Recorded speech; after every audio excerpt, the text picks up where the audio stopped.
mencakup penghasilan, pengeluaran, tabungan dan investasi untuk membangun kekayaan yang berkelanjutan.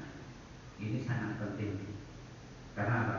Karena kalau kita investasi di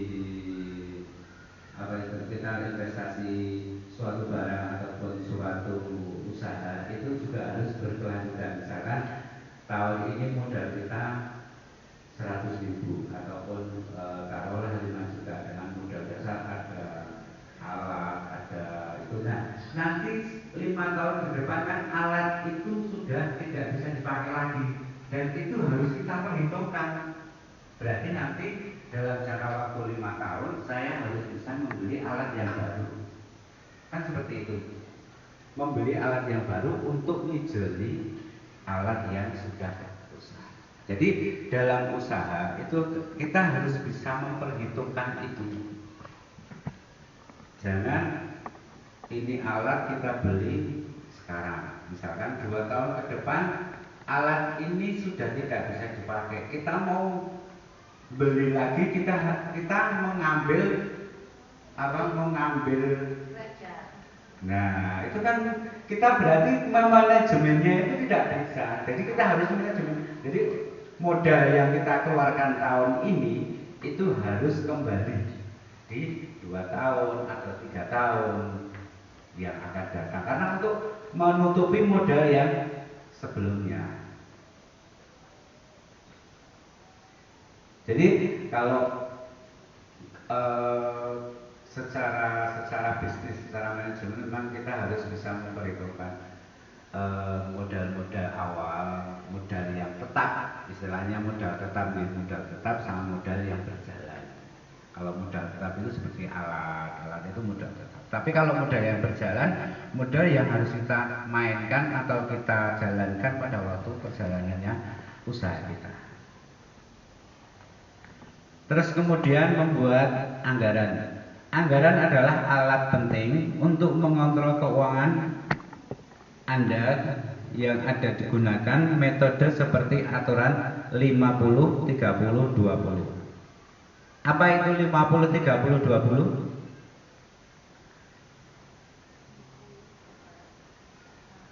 50 modal, kemudian 30 keuntungan, yang 20 itu kembali ke depan tadi. Nah, kita kembali ke depan. Mana? Tuh, 50% itu kebutuhan, 30 itu keinginan, 20 itu tabungan. Bisa enggak?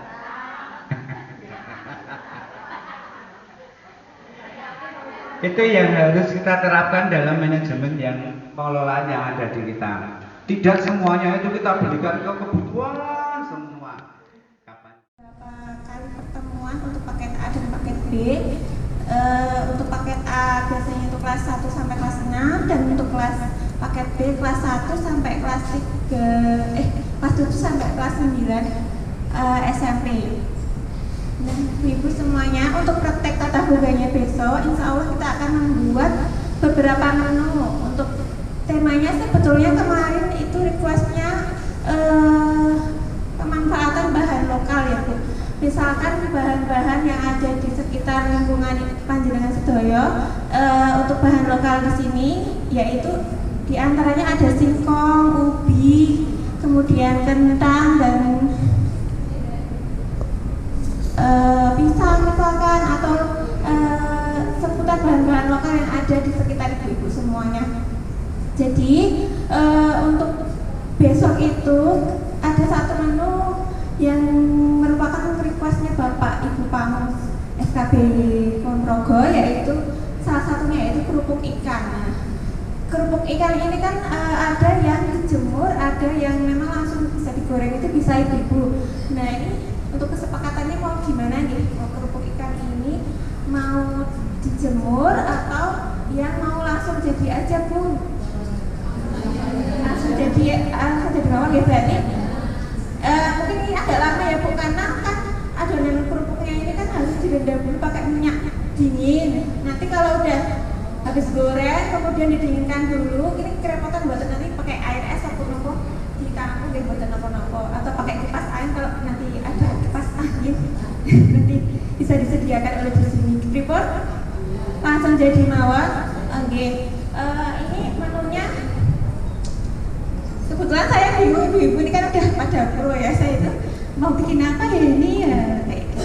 Mungkin ada menu yang nanti requestnya ibu-ibu semua. Mungkin Bu saya kok penasaran mau masak apa gitu, mau masak yang snack ini untuk PAUD bisa atau untuk arisan, untuk dasawisma dan sebagainya. Saya penasaran Bu. Saya dari dulu dengar nama ini, ketemu makanan ini tapi saya bingung cara bikinnya gitu.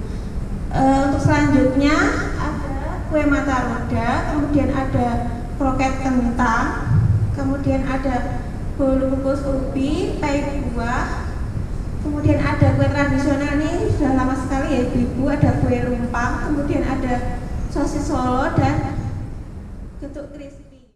Oke. Kemudian ada pai buah. Oke nggih. Kemudian ada semangat semuanya.